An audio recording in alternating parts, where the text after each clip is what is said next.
Congressman, ito po naging sona po ng ating presidente. Klaro ho naman, you were present there. Ano po, yung mga kanyang sinasabi na mahiya naman kayo. Opo, doon po sa usapin na iyon na binabanggit niya na mga usapin ng accountability, ano po ang reaksyon po ninyo bilang committee chairman po ng House Committee on Good Government and Public Accountability? Well, titignan po natin yan. Hindi naman po natin po pwedeng baliwalain yan dahil mismo ang Pangulo na ang nagsalita tungkol dito. Sa ngayon po kasi, ang una muna natin gagawin, bubuuhin po muna natin yung mga miyembro ng ating committee. And then, pag nabuo na po ng mga miyembro, ang vice chair, papatawag po natin at pag-uusapan po namin yung mga ganitong klaseng bagay. Opo.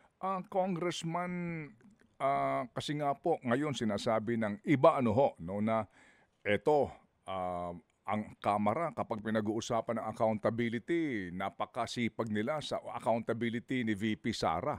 Dito pinag-uusapan accountability ng mga sinasabing umano, ang ginamit na word ng Presidente, kickback, SOP, etc. Katiwalian sa government infrastructure projects, particularly po sa flood control.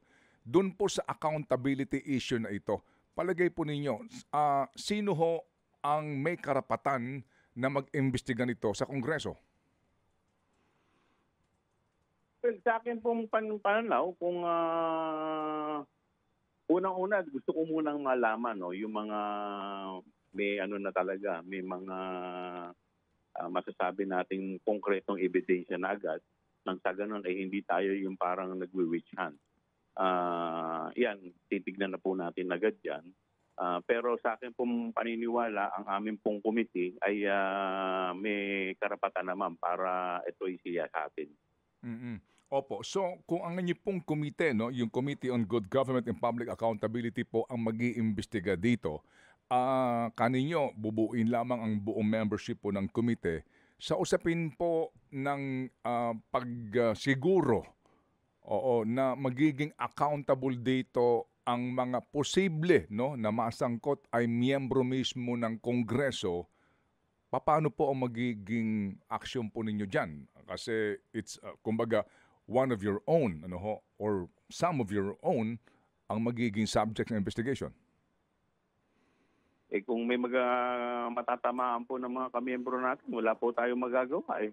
Ano po gagawin natin dyan? Unang-una naman po, lahat naman po ng ating committee meeting, talaga namang, lahat naman po ng ating committee meeting live.